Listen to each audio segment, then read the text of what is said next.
Welcome to List-Worthy's summary explanation of the 2019 hit movie The Wandering Earth.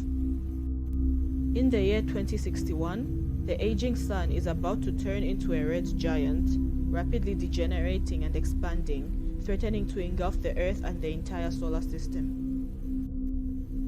Because of this, there are many disasters and disturbances on Earth: wildfires, droughts, and animals going extinct. In order to prevent the extinction of humanity, the world comes together and forms the United Earth Government, or UEG for short. The UEG decides to propel the Earth out of the solar system to fly towards a new home 4.2 million light years away, and this massive undertaking is named the Wandering Earth Project.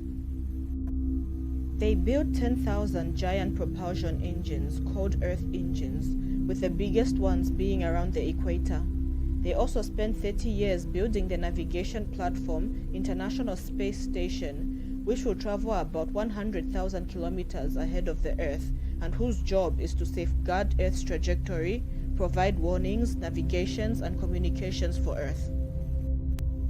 But before the Earth can be moved, its rotation has to be stopped. When the rotation of the Earth is stopped, it causes catastrophic tsunamis that severely reduce the Earth's population. And later, when the Earth moves away from the Sun, much of the surface is frozen and uninhabitable, forcing the remaining people to live in underground cities built beneath the engines.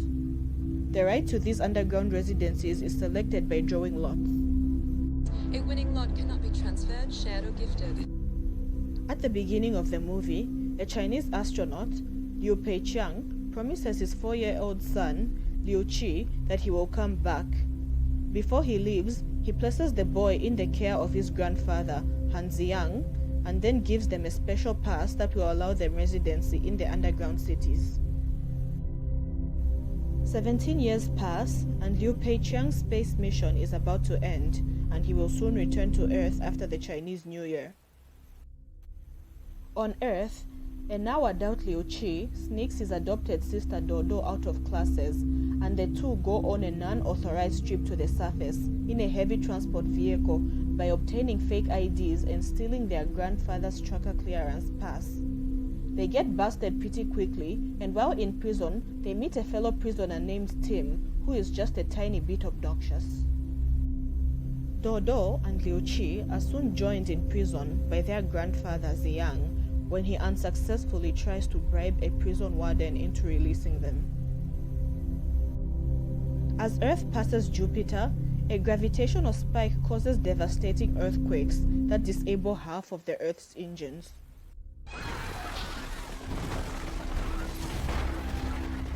Without the full power of the Earth engine thrusters, Earth becomes trapped in Jupiter's gravitational pull and is in danger of disintegrating as it crashes towards the gas giant, thus ending all human life.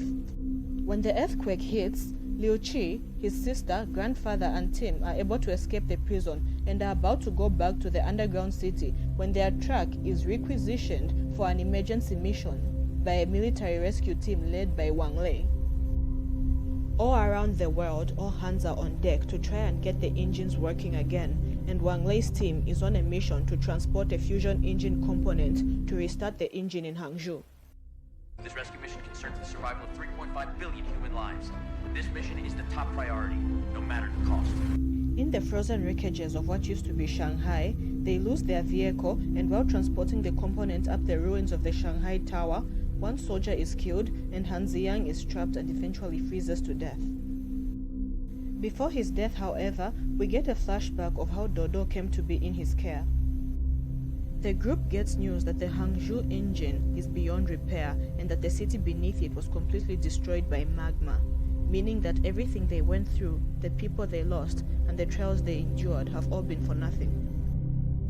Everyone is downcast when they come across an intact vehicle where the lone surviving engineer, Li Yiyi, convinces them to transport another lighter core to repair the equatorial torque engine in Sulawesi.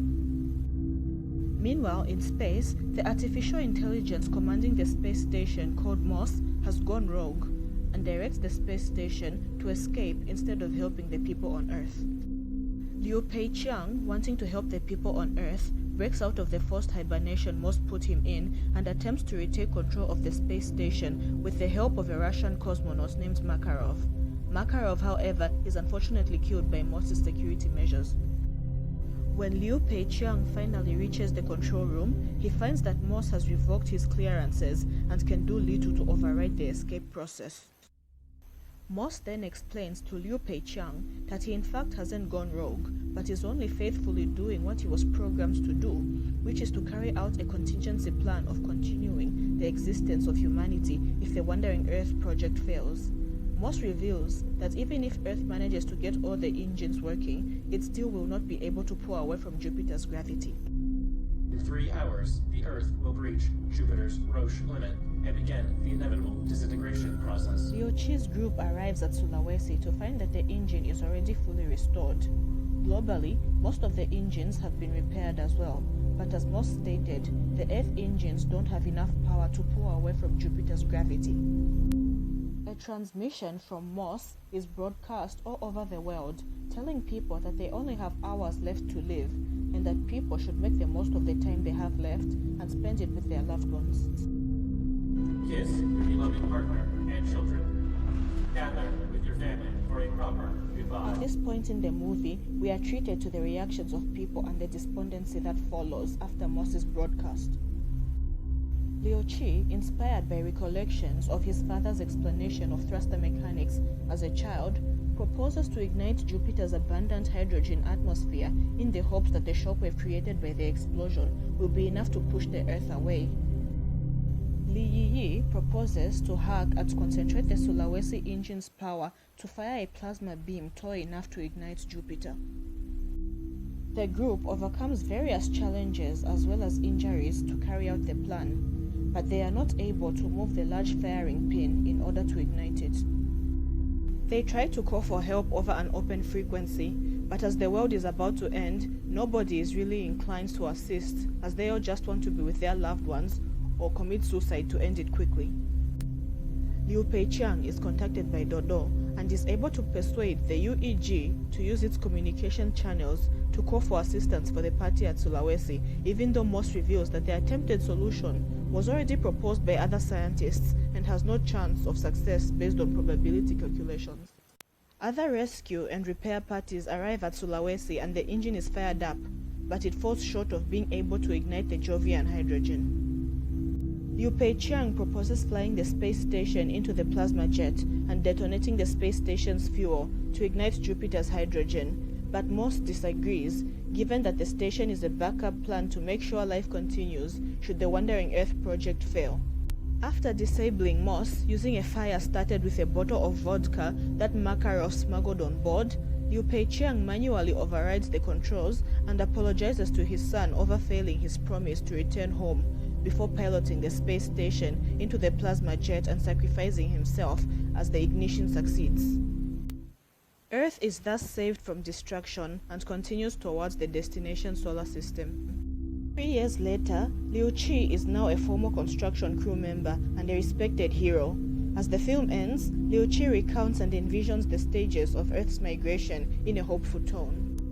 This movie was a blast to watch, and I award it a watchability rating of 8 out of 10.